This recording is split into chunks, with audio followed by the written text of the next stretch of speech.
capítulo 40. Depois disse o Senhor a Moisés: no primeiro dia do primeiro mês, levantarás o tabernáculo da tenda da congregação, porás nele a arca do testemunho e a cobrirás com um véu. Meterás nele a mesa e porás por ordem as coisas que estão sobre ela. Também meterás nele o candelabro e acenderás as suas lâmpadas. Porás o altar de ouro para o incenso diante da arca do testemunho e pendurarás o reposteiro da porta do tabernáculo.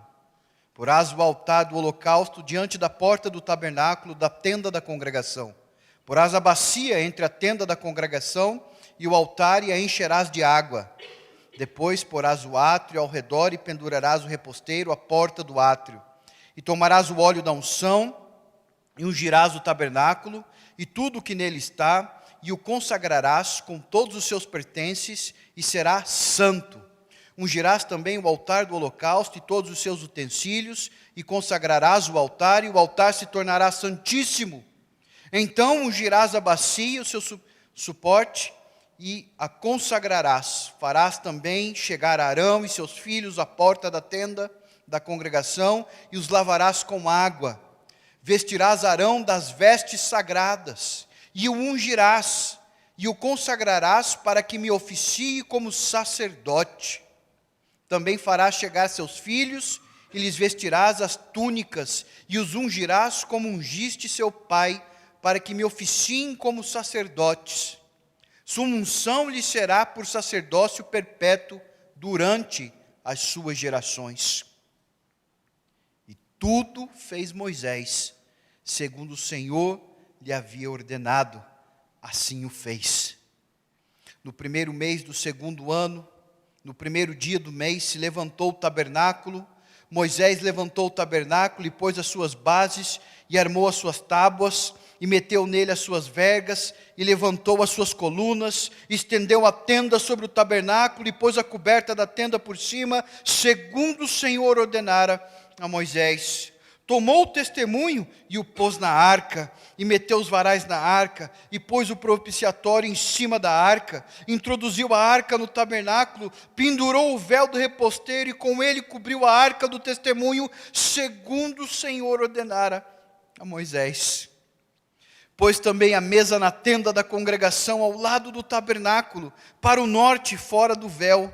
E sobre ela pôs em ordem os pães da proposição perante o Senhor, segundo o Senhor ordenara a Moisés. Pôs também na tenda da congregação um candelabro de fronte da mesa, ao lado do tabernáculo, para o sul. E preparou as lâmpadas perante o Senhor, segundo o Senhor ordenara a Moisés. Pôs o altar de ouro na tenda da congregação, diante do véu, e acendeu sobre ele o incenso aromático, segundo o Senhor ordenara a Moisés. Pendurou também o reposteiro da porta do tabernáculo, pôs o altar do holocausto à porta do tabernáculo da tenda da congregação, e ofereceu sobre ele o holocausto e oferta de cereais, segundo o Senhor ordenara a Moisés. Pôs a bacia entre a tenda da congregação e o altar, e a encheu de água para se lavar. Nela Moisés, Arão e seus filhos lavavam as mãos e os pés, quando entravam na tenda da congregação, e quando se chegavam ao altar, segundo o Senhor ordenara a Moisés. Levantou também o átrio ao redor do tabernáculo e do altar, e o pendurou o reposteiro da porta do átrio. Assim Moisés acabou a obra. Então, a nuvem cobriu a tenda da congregação, e a glória do Senhor encheu o tabernáculo. Moisés não podia entrar na tenda da congregação, porque a nuvem permanecia sobre ela, e a glória do Senhor enchia o tabernáculo. Quando a nuvem se levantava de sobre o tabernáculo, os filhos de Israel caminhavam avante em todas as suas jornadas. Se a nuvem, porém, não se levantava, não caminhavam até o dia em que ela se levantava. De dia, a nuvem do Senhor repousava sobre o tabernáculo, e de noite, havia fogo nela, à vista de toda a casa de Israel, em todas as suas jornadas. Pai Santo, nós agradecemos a revelação do Senhor para nós. Santa é, Senhor Deus, inspirada, verdadeira, perfeita, suficiente em Cristo Jesus para nos salvar. Por isso, ó Deus, nós clamamos que o Espírito Santo do Senhor fale ao coração de homens e mulheres aqui presentes, obreiros, pastores, pregadores da palavra, para que todos sejamos alimentados. Nós oramos em nome de Jesus. Amém. Pode se assentar. A pergunta é simples e começa dessa forma: quem quer entrar na presença de Deus? Quem quer se regozijar e descansar na sua glória? Essa pergunta é gritante, porque essa passagem nos remete a tudo o que aconteceu desde o começo, em Gênesis. Mas quando nós pensamos em toda essa preparação e toda essa criação que acabamos de ler, também uma outra pergunta ecoa nos nossos corações: como alguém como eu pode ter acesso a Deus? De fato, todo ser humano está procurando, dentro da sua religiosidade, buscar descanso, buscar conforto, buscar o prazer de estar de volta com o seu Criador. É óbvio que os homens constroem os seus tabernáculos, mas Deus não habita neles. É óbvio que Deus olha para a construção dos homens e vê que ela é marcada pelo seu pecado e a sua glória não compactua com aquilo que o homem faz. Essa fase da narrativa nos faz sim olhar para trás e lembrarmos que perdemos, como humanidade, o acesso a Deus. Há uma saudade dentro de nós. Nós fomos criados para estar com Deus, mas o nosso pecado nos separa de Deus. No entanto, a narrativa nos mostra que é verdade o catequismo de Westminster. O propósito final para o qual o homem foi criado é glorificar a Deus, é regozijar-se nele eternamente. Essa estrutura que acabamos de ler, essa construção, esse lugar, é a única habitação na história da humanidade que foi feita para a glória de Deus. E você pode pensar no templo, nos desenvolvimentos, no progresso dessas coisas, de tudo que aconteceu na história de Israel, mas nós temos que lembrar que esta é a primeira e única naquele momento. Não estamos falando de um prédio qualquer. Nós estamos falando de algo que foi revelado por Deus para que a glória dele habitasse naquele lugar. Porque nós perdemos a glória de Deus quando pecamos, nós estamos afastados e separados de Deus, mas agora há uma luz, uma ponte de esperança, me parece, pela narrativa, que Deus habitará entre os homens de novo. Mas há um problema. A narrativa nos mostra que nós precisamos de salvação. A narrativa nos mostra que Israel estava escrava, e não só escrava na sua condição social, mas é óbvio pela narrativa que a escravidão do pecado, como afetou Caim, como afetou Adão, como afetou Abraão, como afetou todos, estava também no seu coração. Por isso nós podemos resumir o livro do Êxodo dessa forma: Deus salva, dos capítulos de 1 a 19, Deus salva para a sua glória. Olha o que ele diz, Êxodo capítulo 8, versículo 1. Depois disse o Senhor a Moisés: chega-te a Faraó e diz-lhe assim, diz o Senhor: deixa ir o meu povo para que me adore. Deus salva para que a adoração na presença de Deus se torne a realidade. Ele repete essa questão de novo em relação à adoração e à glória de Deus, e olha como Deus explica isso em Êxodo capítulo 14, versículo 4. Endurecerei o coração de Faraó para que os persiga, e serei glorificado. Presta atenção, essa palavra glorificado aparece no livro todo. Ela aparece aqui glorificada em Faraó, em todo o seu exército. E saberão os egípcios que eu sou Yahweh. Yahweh se revela sendo glorificado. E assim eles o fizeram.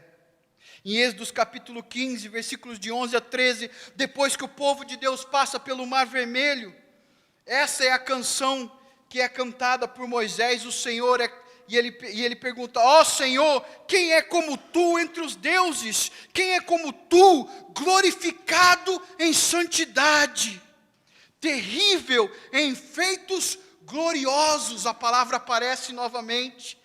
E operas maravilhas, estende a tua destra e a terra, e tendeste a tua destra e a terra os tragou, com a tua beneficência guiaste o teu povo, ou seja, com a tua graça guiaste o teu povo e os salvaste, com a tua força o levaste à habitação da tua santidade. O que Moisés está falando aqui? A salvação era para habitar com Deus.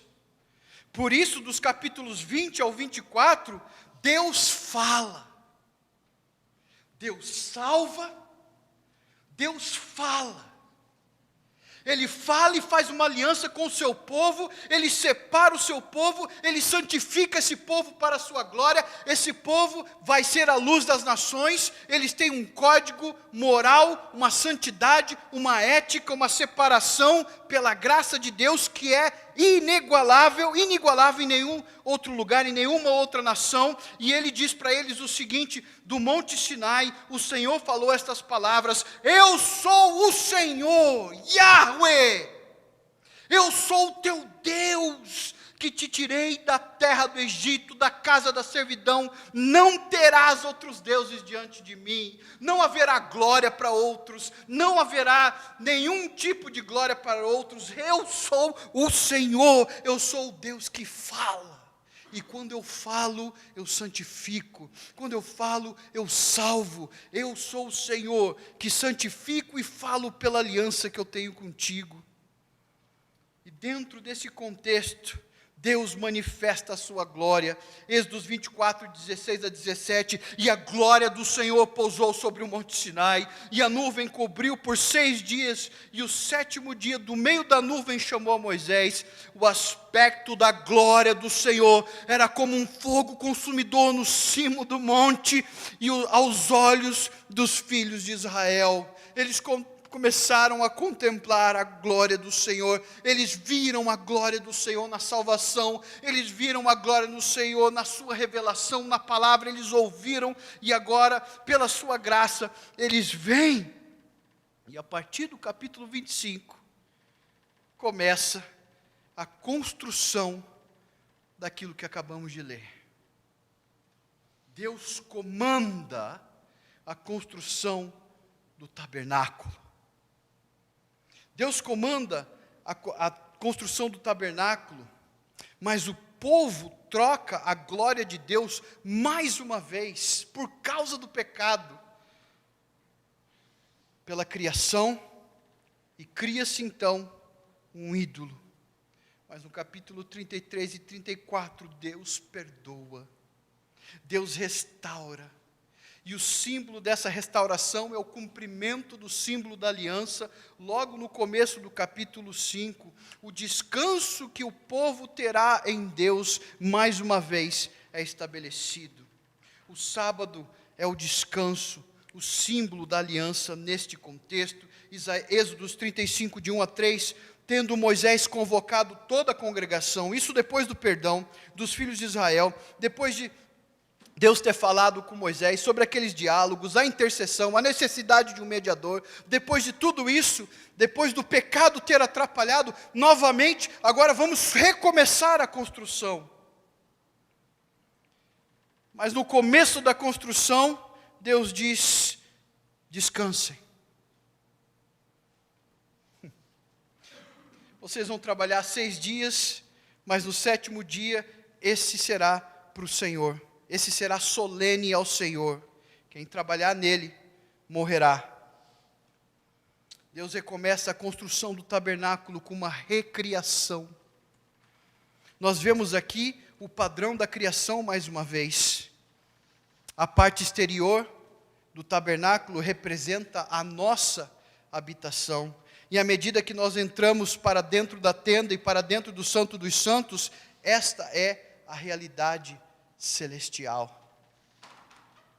Na criação nós começamos dos céus e a terra para o homem, e agora nós vemos a nova criação mover-se num sentido contrário. Mas da mesma forma como o Espírito de Deus se movia sobre a face das águas, nós vemos que o Espírito de Deus encheu de sabedoria, entendimento e ciência em todo o artifício, e assim como Deus comandou que o homem cuidasse do jardim, Deus ordena a Arão e a sua descendência sacerdotal cuidar do tabernáculo.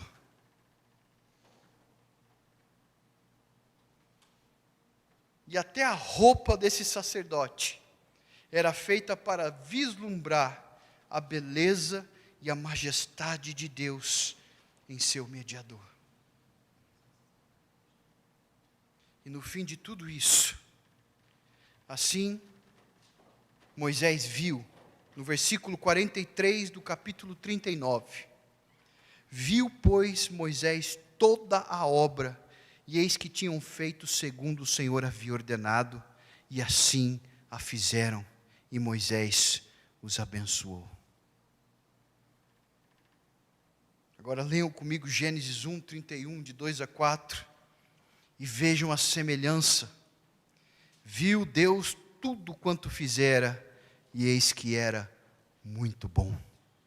Houve tarde e manhã o 6º dia, assim, pois, foram acabados os céus e a terra e todo o seu exército, e havendo Deus terminado no 7º dia sua obra que fizera, descansou nesse dia toda a sua obra que tinha feito, e abençoou Deus o 7º dia e o santificou, porque nele descansou de toda a obra como o Criador fizera. Esta é a gênese dos céus e da terra quando foram criados, quando Deus, o Senhor, os criou. Vê a semelhança? E abençoou Deus, e abençoou Moisés o trabalho. E Moisés os abençoou, e abençoou Deus, naquele dia do descanso. A nova criação começa no descanso, a criação termina no descanso.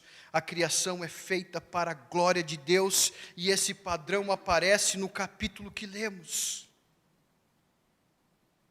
O primeiro capítulo é a ordem da criação, dos versículos 1 ao 7, nós vemos 7 comandos para a composição e levantamento da tenda. 7 comandos.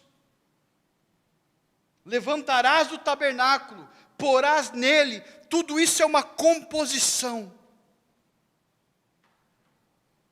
Dos versículos de 8 a 15, nós vemos uma consagração para a glória de Deus. São 7 unções. 7 unções para santificar ao Senhor. Nós vemos a criação para a glória de Deus. 7 composições.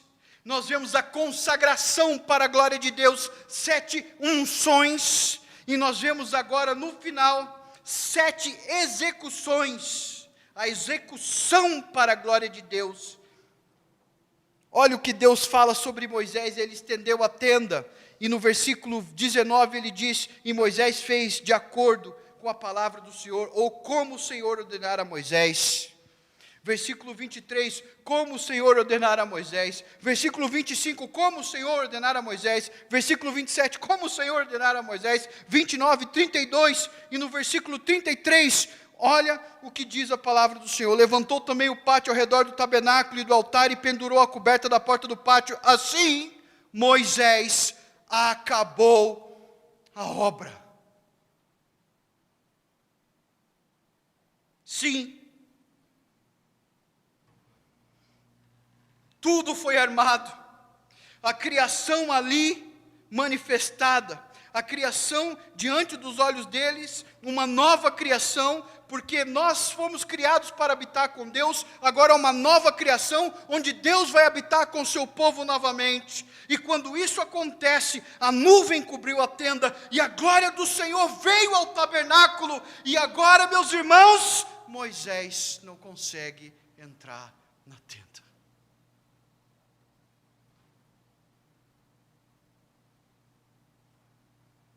O que isso tem a ver conosco? Tudo. Tudo. Por quê? Porque nós abrimos o Evangelho de João e nós vemos que aquele que criou todas as coisas é o Verbo. No princípio era o Verbo estava com Deus e o Verbo era Deus. No versículo 14 nós também vemos que o Verbo tabernaculou entre nós e vimos a glória de Deus. Meus irmãos, é evidente que a obra que foi começada no tabernáculo não acabou. No entanto, nós vemos frases dentro do texto dizendo que a obra acabou. Nós olhamos para esse texto e como cristãos reformados, talvez batistas, presbiterianos, de todas as confissões evangélicas, nós, porque somos cristãos, já começamos a pensar imediatamente na obra de Cristo. E, meus irmãos, o tabernáculo foi feito para apontar para Cristo. Hebreus capítulo 8 e 9 nos deixa claro isso. Mas também, justamente porque aqueles que são salvos em Cristo, estão em união com Cristo, estão dentro de Cristo e Cristo está neles, esse texto também se aplica a nós. Cristo é o Criador da nova criação. Cristo é o ungido e consagrado como todos os utensílios e também é o sumo sacerdote de todos os sacerdotes. Cristo é o fiel que, como Moisés, terminou a obra.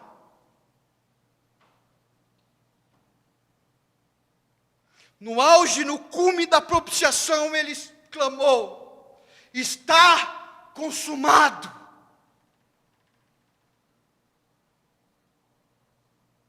Cristo é o próprio tabernáculo, mas a história não termina aí. Cristo é o próprio tabernáculo, Cristo cria a nova criação, Cristo, o próprio nome Cristo quer dizer ungido. Ele é separado, ele é o sumo sacerdote, ele é o fiel que fez tudo conforme ordenara ao Senhor. E você pode se confundir, mas Moisés está apontando para Cristo. Quem somos nós nessa história? É Cristo, Moisés, mas a ideia de que um homem consegue praticar tudo o que o Senhor ordenara, começa a apontar para a realidade de que Deus se faz homem. E não somente isso, Ele é o nosso tabernáculo, sim, mas nós somos o seu povo.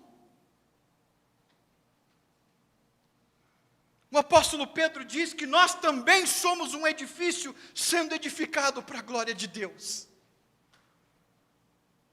O apóstolo Pedro também nos diz que nós também somos separados como nação santa. O apóstolo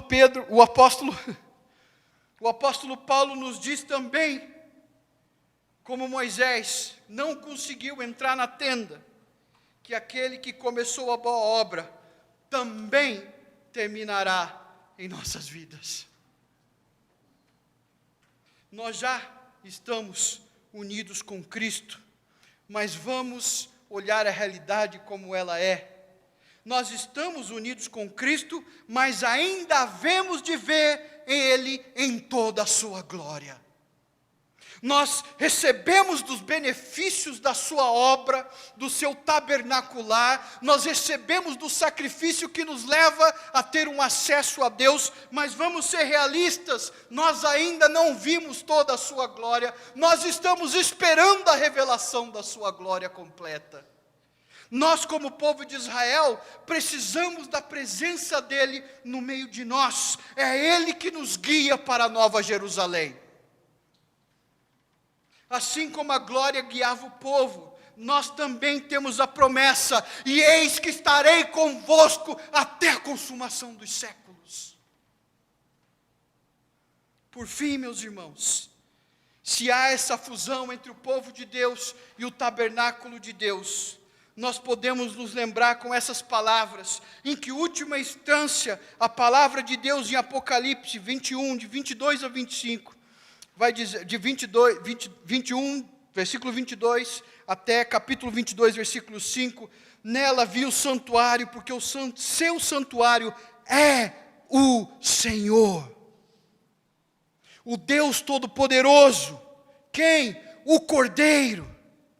A cidade não precisa nem de sol, nem de lua, para lhe darem claridade, pois a glória de Deus a iluminou. O Cordeiro é a sua lâmpada. As nações andarão mediante a sua luz, e os reis da terra lhe trazem a sua glória. As suas portas nunca, jamais se fecharão de dia, porque nela não haverá noite, e lhe trarão a glória e a honra das nações. Nela nunca, jamais penetrará coisa alguma contaminada. Tudo é santo ao Senhor. Nem o que pratica abominação e mentira, mas somente os inscritos no livro da vida do Cordeiro. Aleluia!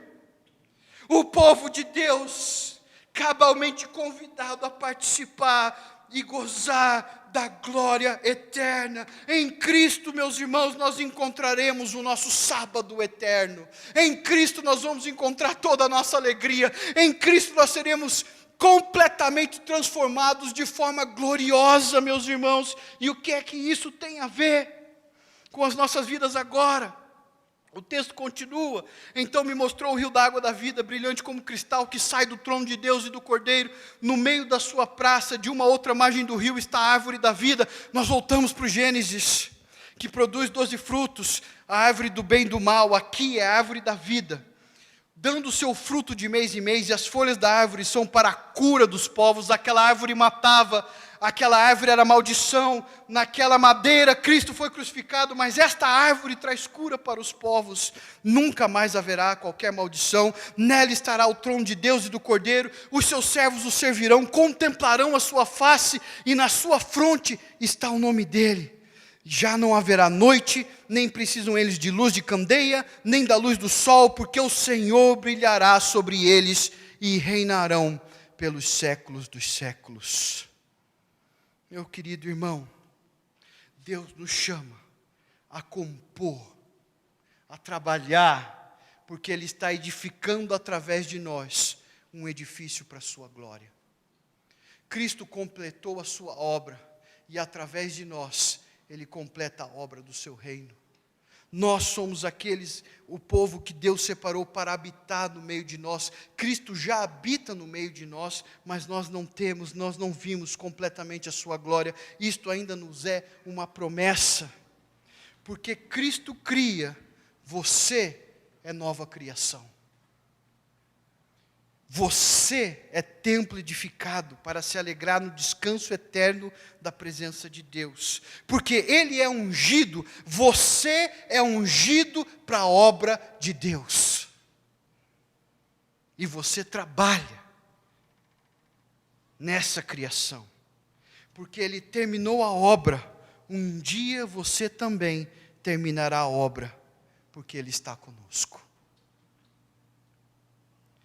E eu quero lhe dizer, nos momentos em que você sentir que os dias estiverem difíceis, que as lutas da exposição esvaírem as suas forças, lembre-se que a glória que te espera é maior que a glória do tabernáculo. Que a glória que te espera é a presença daquele que tabernaculou.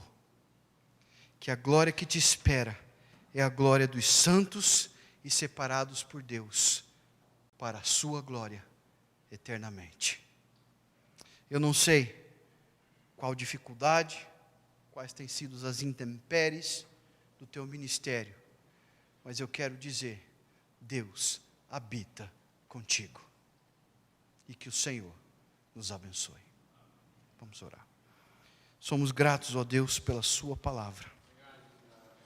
Abençoe, Senhor Deus, as nossas vidas. Faça, ó Deus, com que cresçamos na verdade de que precisamos, ó Deus, estar diante do Senhor. E que a nossa alma nele anseie, busque a presença da glória de Deus. Não nos cansamos desse mundo, nem descansaremos nesse mundo, mas toda a nossa esperança está no Senhor, que fez os céus e a terra e tabernaculou entre os homens. A Ele seja glória para todo sempre. Amém. Pastor Michel, quer encerrar?